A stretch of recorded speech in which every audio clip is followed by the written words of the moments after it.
Oh my goodness, we are back with one of my favorite people.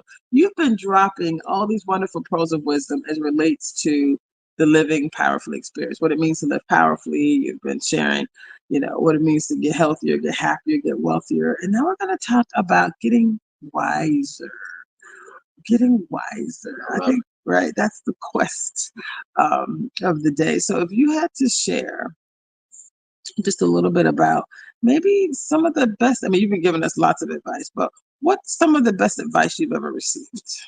I would say one of my favorite pieces of advice that I've ever received is about wisdom, but it relates to being a lifelong learner. And we hear people say that all the time, but literally, if we commit to learning and growing, whether it be from our experiences, time we invest in reading, studying, continuing educational types of things, all of that really helps us. And what's so critical is in our environment today, things are changing so rapidly that if we're not continuously working on getting wiser, learning and growing, being a lifelong learner, then we stand still and everything else continues to move.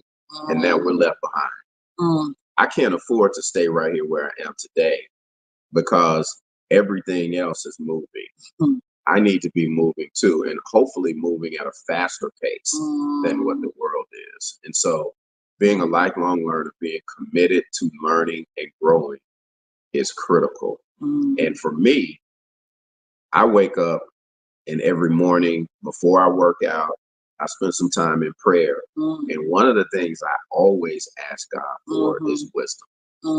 Every day I ask for wisdom. So to me, that's how you get wiser. Commit to it and ask for help. I love it. I love it. Now talk a little bit about you're committed to helping others. And clearly, based on some of the stories you've shared, other people have poured into you as well. Sure. What piece of advice? And I notice how you keep referencing the Bible every now and then. So we're talking about science and religion. Right. Like that's the sweet spot for me. Okay. Like lining up with what exactly science says, right? Positive psychology, neuroscience, this is how the brain works. But it is aligned for me with this spiritual side that says, I'm believing. I like how you're quoting, right? So talk a little bit about some of the best advice you've ever received.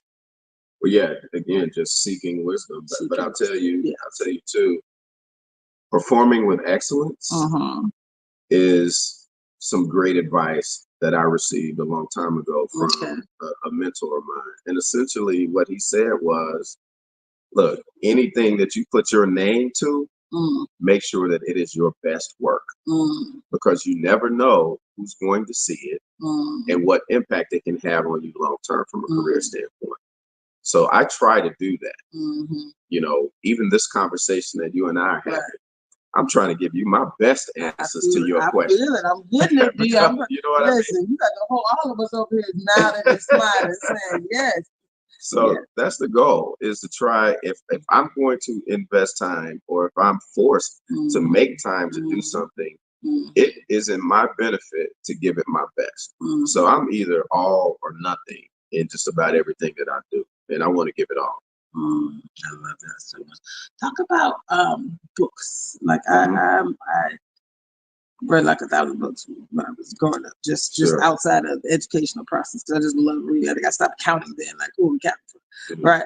But I get a lot of wisdom from the things I've read, and some books I've read over and over and over because I'm like, I just need to certify, clarify, right? Some of those words of wisdom. Are there any of what would be your top 3 books that you would identify? You already referenced the Bible, so I'm going to leave that one out. But that's my favorite book because there's so many stories in there. Yeah. And I consider that to be like an owner's manual for human life. See. It's this reference book that's in the glove compartment of our car. Yes. And if we decide to pull it out, right, that owner's manual, that car can tell us how all that stuff works and how it's supposed to work.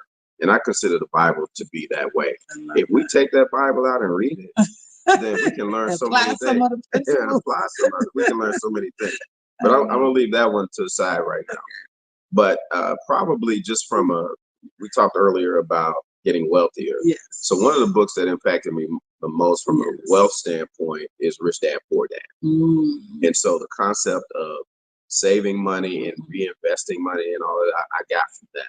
One of the books that has impacted me the most, and that's by Robert Kiyosaki. One of the books that has impacted me the most from a business standpoint is a book called Winning by Jack Welch.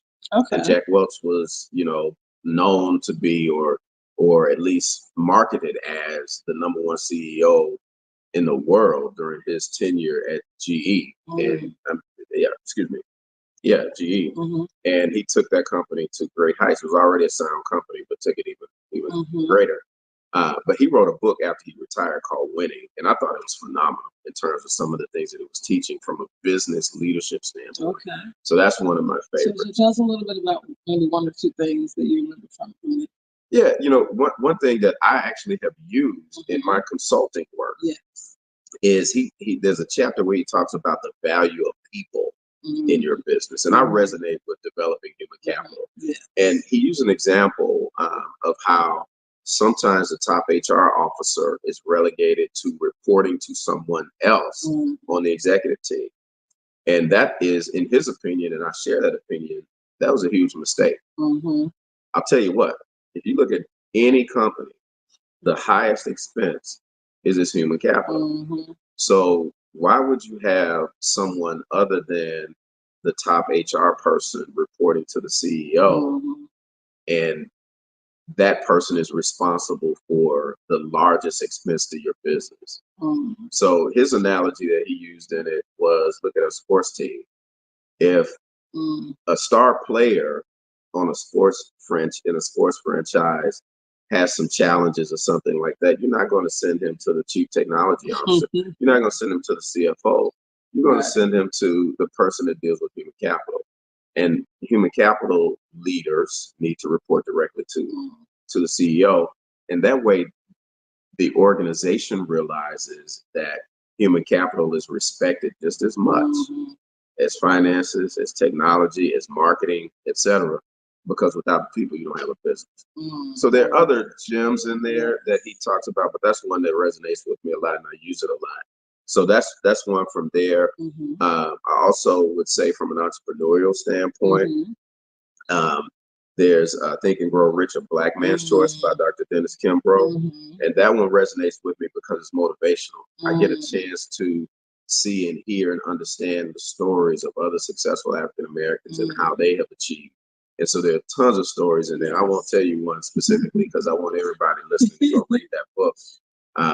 There's another one that Think and Grow Rich. Think and Grow Rich, A Black Man's Choice. And he adapted it from Think and Grow Rich by Napoleon Hill. That was more general. But he created one that followed and gave examples of successful African Americans. There's another one that I would recommend people look at. That one is great from a historical perspective, but then also it's motivational. And it's called Black Wealth. And what's unique about this book is it tells the story of the first 6 African American millionaires in the United States. The first 6 African American millionaires. If you're like me, we were taught that Madam C.J. Walker was the first Black millionaire in the United States. She was actually number 6. Wow. 5 others preceded her. And there's some amazing stories about those individuals' lives and what they had to do, 1, to accumulate the wealth that they accumulated, and 2, to mask and maintain it because it was life-threatening to be wealthy back then. It motivated me to understand how they worked to get it. It motivated me to understand what they did to keep it. And it also said to me, if they would go through what they went through to be successful in their respective areas, then these little things that I have to do are small. So those are I think I named 4, but those are some good books I recommend. I love that so much. And you just talked about history, and you talked about going through some things. I think I invited you here initially. We were talking about strategy, and I did mention this is kind of a new topic Okay. associated with what people had to go through. Mm-hmm. Right. And so we're leading a series here in Washington State called the MLK Continuing the Dream Community Alliance. Okay. Right. And MLK, I mean, I consider myself a sister soldier. I'm about the people, but I don't think I had I have the endurance to have shown up willingly to get beaten and, water hoses and dogs. And like, I don't think that is part of my DNA. I could be wrong, but right now I show up and I feel like I do my part. But when you think about what they went through, I think what we do today and how we lean into others to help others, it's definitely less of a sacrifice physically. Sure. Emotionally, there's some issues. And, financially, there may be some issues. But physically, we're not really putting our bodies on the line, which is what they had to do. Right. What would you say to someone, just if I had to use the word legacy? Because I mean, MLK clearly left a legacy, and you show up and talk about, part of your vision and your mission is to help others as well. So you're leaving a legacy as well. I do all these videos and recording, and we're doing the book and the documentary and all this stuff because we want to leave a legacy. It ain't about me. Sure. Right? It's about what can we do to leave a legacy so others see what they too can accomplish. Right. So just talk a little bit about legacy and the, I don't know if the word is responsibility, but I do feel like I have a responsibility to lean in even greater, than if I didn't have the desire to leave a legacy or want to create an outcome and a history and a future better than, where we are today. So talk a little bit about that and maybe inspire others to lean in and do their part. Yeah. So, for me, it starts with this. And some people may not like this example, but I'm going to use it anyway because it impacts me, right? Yeah. When you're dead and somebody goes to your funeral and they read the obituary, it's amazing. There's a pause in the funeral that says, okay, everybody take out the obituary and read it now. At most funerals I've been to. And when you read that, what do you want people to say about you? What is it that you want to have been written about you that other people will read? That's your legacy. What is it that you want people to see in family members, people you mentored, etc., after you're gone? That's your legacy. Yes. And so I think if you begin with the end in mind, say, when I'm done, here's what I want people to have said about me. Then you back up from there and you start doing those things. And you figure out strategically how you can position yourselves to do those things. If thinking about your obituary is too much for you, think about a retirement party at 87. And they're listing your accomplishments at your retirement. What is it that you want them to be saying? And based on that, then you go back and you say, okay, well, if that's going to happen in 25 years, in 15 years, where will I need to be? In 10 years, where will I need to be? In 5. And then now let's work on this next 12 months. What am I going to do over this next 12 months so I'm on my way to year 5, year 10, 15, 20, etc. So to me, that's how you build a legacy, is you start to strategically align things based on where you want to finish, and then you back down from there. I love that. And I do love that analogy regarding your planning for when you're no longer here. I call this the living powerfully experience because it is about choosing to live powerfully each and every day because we're not promised tomorrow. We've all heard that, right? We're not promised tomorrow. So I think that's a great analogy. So tell me a little bit about your hope your hope for the future. How hopeful are you that the work that we do will change the status quo for the next generation? I'm very hopeful because I believe that there's this power of how multiplicity can take place and take over some things. So if, for example, we're doing this. I don't know how many people will see this video. I hope millions. But let's say it's a small number. But if it inspires one person to go out and do some things within their purpose that impacts other people in a positive way, then that's one person that we've multiplied by. And if that person inspires another one and another, then this multiplicity that comes into place can impact a lot of people and really create change. And if it's 10 more people doing what we're doing today, and they each impact a certain number, then there's an exponential opportunity for impact. So I'm hopeful that if there's enough people out doing things that aren't necessarily all about them, but are about trying to help other people along the way, then we stand a chance of really doing some great things. I feel like this conversation was so divinely inspired. We're just talking. I don't have any notes. I don't have any.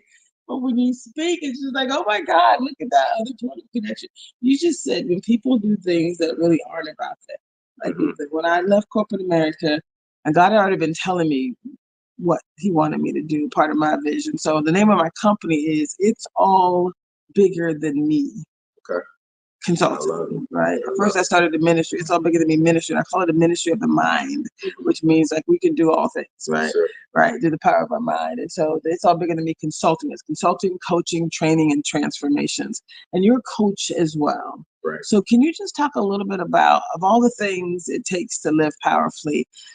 We know being intentional is one of those things. Setting your mind aligned with something that you want to do. And then let's talk about the power of coaches, because you're a coach, you're a consultant, you're a trainer. We do similar work, and I asked you to kind of lean in and be a part of this conversation. So why should people invest in coaches, consultants, or trainers? I think coaches are critical if you desire to go and continue to grow in life.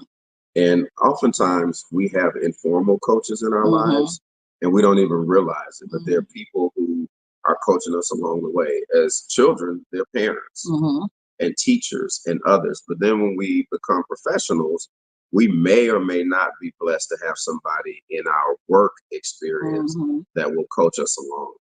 And so it behooves us to be intentional and engage at different points in life with someone that can coach us. Because we all hit, it kind of goes back to the community conversation we had earlier. We all will hit some plateaus. Yes. And when we hit these plateaus, we may need somebody to just give us a nudge to help coach us through a certain situation so that we can rise above and continue to trend up on this journey of peaks and valleys that we have. So coaches can do that. If you have the right coach, that person will have the ability to connect with you in a way to where they engage you in conversation. They understand really what you need to be coached upon in that particular time. And you guys are just having a conversation. And then as that conversation goes along, they will see and understand an aha moment that we call a coachable moment. And then they'll pause and say, hey, let's talk about that a little bit more. And then some coaching happens there. Right. And then if it's done in the best way, there's some accountability after that. So coaches are critical because they give us an opportunity to see ourselves. And if they have a good process with that, then we can gain from every experience and interaction we have with that coach. So I firmly believe it's important to have coaches in your lives. We could keep talking. Like we could go on and on and on, but this has been absolutely incredible. If you had to leave final words for someone who is watching this video, and again, there's more to come, and you and I will connect again in the future. But if you had to just give some final words, some action-oriented, do this, and this is kind of what you want to leave as a final reminder, what would you want to share with people about what they can do to live powerfully? Can I just give you a quote? I would love it. And explain what that quote means to me. Let's do it that way. Okay.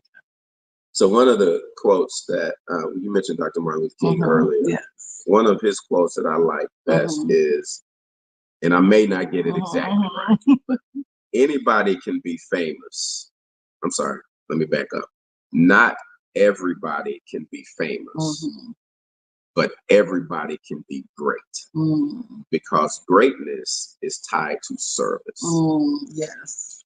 If you focus on serving and being a great servant, even a servant leader like he was, then what you do is you create an opportunity for greatness. That takes some discipline. It takes some desire to be unselfish. But I promise you, if you be committed to being a server Yes. and a servant leader, Yes. then people will look back and say, that person was great. So I challenge you all to be great by serving. Wow. Y'all heard it here. That was a mic drop moment. Thank you so much, Alexander. How do people find you? You can reach me at Alfonzo, Alfonzo, at alexandersuccess.com. Excuse me. Alfonzo at alexandersuccess.com. I'm also on LinkedIn, Alfonzo Alexander, Instagram, Alfonzo Alexander 01, I think is what it is, and Facebook too. Okay, this is amazing. I could not be more excited. We got smiles in the room. Thank you so much more to come, y'all. You heard it right here. This is the Living Powerfully Experience, getting better together. Thank you so much. Thank you. Yeah.